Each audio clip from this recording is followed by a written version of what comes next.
ಆಕಾಶವೇ ಕಂಪಿಸುವಂತೆ ನಿಮಗೆ ಹೃದ್ವೈರವೇನೂ ಇಲ್ಲವಷ್ಟೇ. ಇಲ್ಲ ಇಲ್ಲ. ಹಾಗಿದ್ರೆ ಮೊದಲು ನಿಮ್ಮ ಆಯುಧಗಳನ್ನು ಕೆಳಗೆ ಮಕ್ಕಳೇ. ನಾನು ಕೇಳಿದಂತಹ ಪ್ರಶ್ನೆಗೆ ಸಮರ್ಪಕವಾದಂತಹ ಉತ್ತರ ನಿಮ್ಮಿಂದ ದೊರಕುತ್ತದೆ ಎನ್ನುವ ನಿರೀಕ್ಷೆಯಲ್ಲಿದ್ದೆ.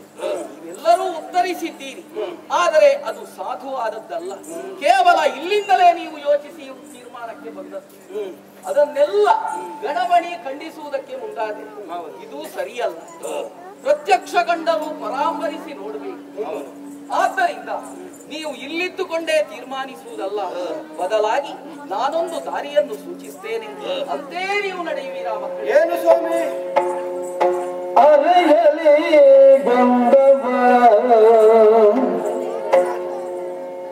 ಅರೆದರೆ ಅರೆದರೆ ಅರೆದರೆ ಅರೆದರೆ ಅರೆದರೆ ಮಾತ್ರವೇ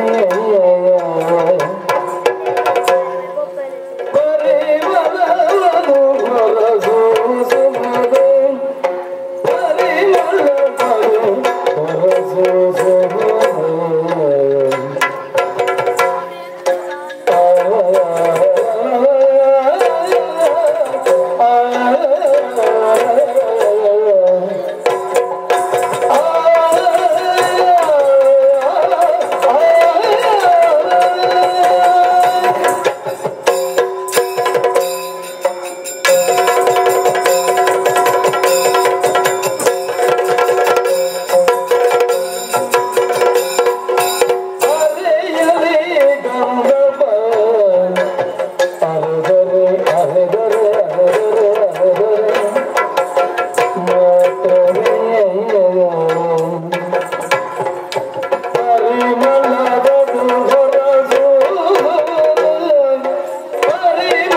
ಪರಿಮಳವನ್ನು ಹೊರಸೂಸುವುದು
ಪರಿಮಳ ಎನ್ನುವುದು ಹೊರಹೋಗುತ್ತದೆ, ಅರಿಯುವುದೆನ್ನುವುದು ಒಂದು ಮಾಧ್ಯಮ ಹೌದಷ್ಟೇ.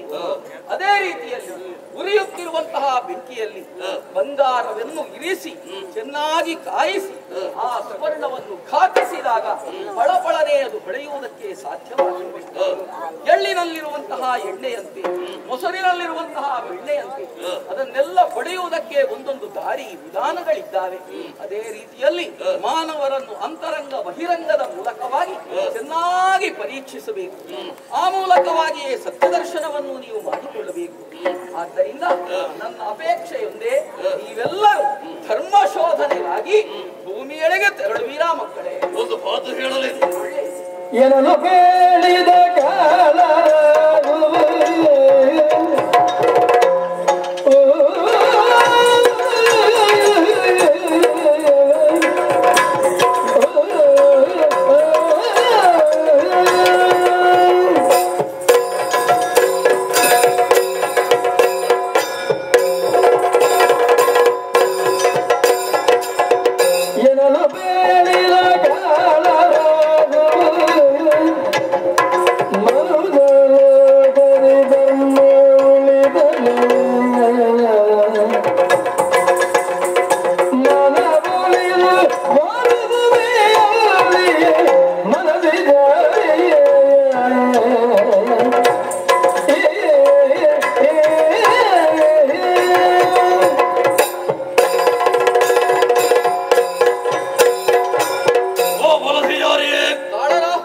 ರಾಜ್ಯ ಪ್ರಕಾರದಲ್ಲಿ ಈಗಲೇ ಇಳೆಯನ್ನು ಸೇರಿಕೊಡುತ್ತೇವೆ.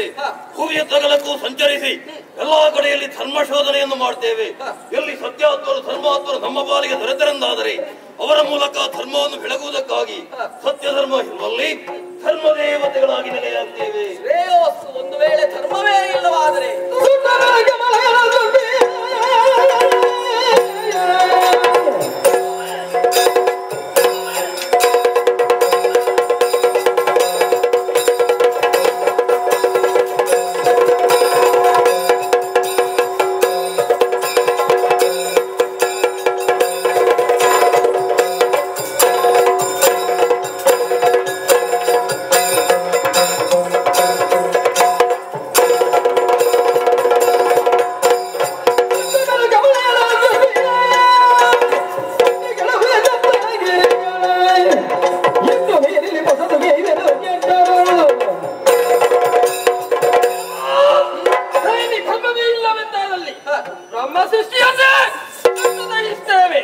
ಧರ್ಮ ಬೇಕೆಂದಲ್ಲಿ ಮತ್ತೊಂದು ಲೋಕವನ್ನು ಸೃಷ್ಟಿ ಮಾಡಿ ಧರ್ಮವನ್ನು ಉತ್ತರಿಸುವಂತೆ ಮಾಡುತ್ತೇವೆ. ಅನುಗ್ರಹಿಸುತ್ತೇವೆ. ಒಳ್ಳೆ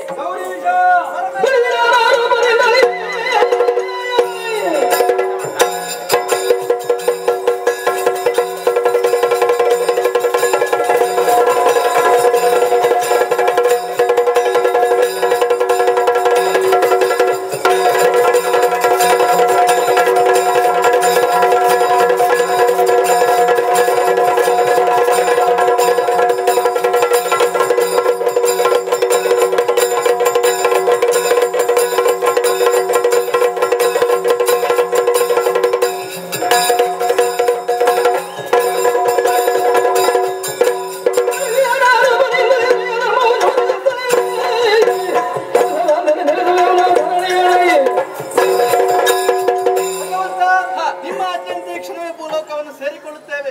ಧರ್ಮದ ತಲೆಯನ್ನು ಮೆಟ್ಟಿ ಅಧರ್ಮದ ದಾರಿಯಲ್ಲಿ ಮುಂದೆ ಸಾಗುವಂತಹ ಮನುಷ್ಯರಿಗೆ ಸತ್ಯ ಧರ್ಮದ ದಾರಿಯನ್ನು ನಾವು ತೋರಿಸಿಕೊಡುತ್ತೇವೆ. ಆಶೀರ್ವಾದ ಮಾಡಿ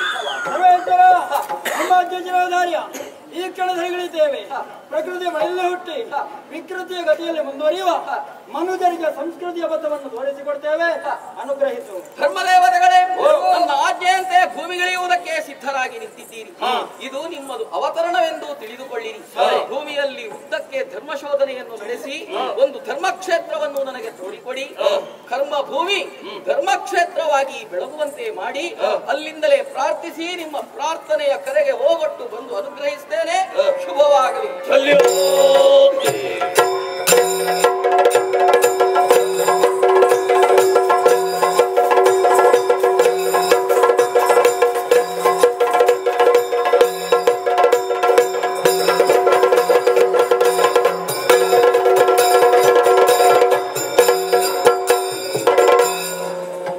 ಎಂದು ನಮಿಸುತ್ತ ತೆರಳಿಗಳ ಬಳಿ ಮುಂದುವರಿಯುತ್ತ ಧರ್ಮ ಯೋಗಿದೆ.